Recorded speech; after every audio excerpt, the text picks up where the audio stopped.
प्रिय मित्रों, श्री राम द्वारा किए गए अश्वमेध यज्ञ का अश्व अनेक नगरों और पर्वत कंदराओं को पार करता हुआ सघन वन में प्रवेश कर गया। उसी वन में महर्षि वाल्मीकि का आश्रम था। वहां पर लव कुश धनुष विद्या का अभ्यास कर रहे थे। लव कुश सफेद अश्व को देखकर उस पर मोहित हो गए और बंदी बनाकर उसे एक पेड़ से बांध दिया।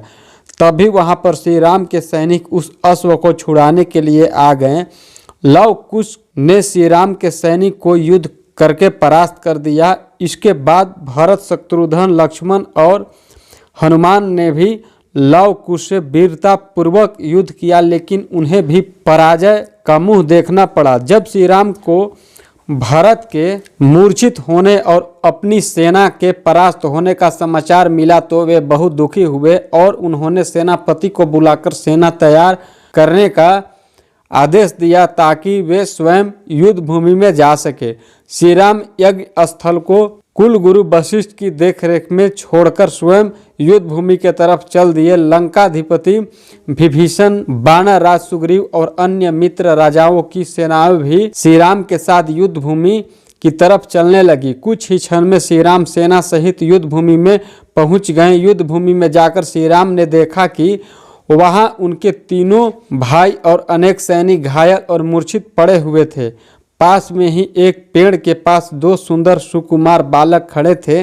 उन बालकों के रूप सौंदर्य को देखकर श्री राम का मन मोहित हो गया और वे उन्हें अपलक देखते रहे। हनुमान ने जब श्री राम को देखा तो वे भी उनके पास आ गए।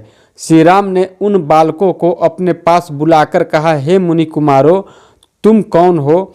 तुम्हारे माता पिता कौन है? मैं जानना चाहता हूँ, क्योंकि तुम बहुत शक्तिशाली हो जो इतने बड़े बड़े योद्धाओं को परास्त कर दिया।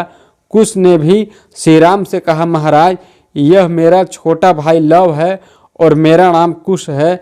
हमारी माता वन देवी मिथिला नरेश जनक की पुत्री है। हमारा पालन पोषण महर्षि वाल्मीकि ने किया है, किंतु अपने पिता का नाम, वंश या गोत्र के विषय में हमें कुछ भी जानकारी नहीं है। लव कुश का परिचय जानने के बाद श्री राम को बहुत आश्चर्य हुआ कि वे दोनों कोई साधारण बालक नहीं बल्कि उनके पुत्र हैं। श्री राम उन बालकों को आश्चर्य से देख रहे थे कि कुश ने कहा, महाराज, यदि आप युद्ध करना चाहते हो तो शस्त्र उठाओ और हमसे युद्ध करो, वरना सेना के साथ अयोध्या लौट जाओ। हम कभी भी आपके ऊपर पीछे से वार नहीं करेंगे। बालकों को युद्ध के लिए तत्पर देखकर श्री राम ने मन में सोचा कि भगवान ने इस युद्ध की रचना किसी विशेष प्रयोजन से की है। श्री राम ने अपना धनुष बाण उठाया और लव कुश से युद्ध करने के लिए तैयार हो गए। लव कुश ने भी अपने अपने धनुष बाण उठाए और श्री राम पर प्रहार करने लगे। श्री राम ने लव कुश पर स्वयं कोई प्रहार नहीं किया, बल्कि उनके द्वारा को बहुत छोड़े गए बाणों को काटने लगे। यह देखकर लव कुश आश्चर्य हुआ। लव कुश ने युद्ध बंद नहीं किया। वे शाम तक श्री राम से युद्ध करते रहे।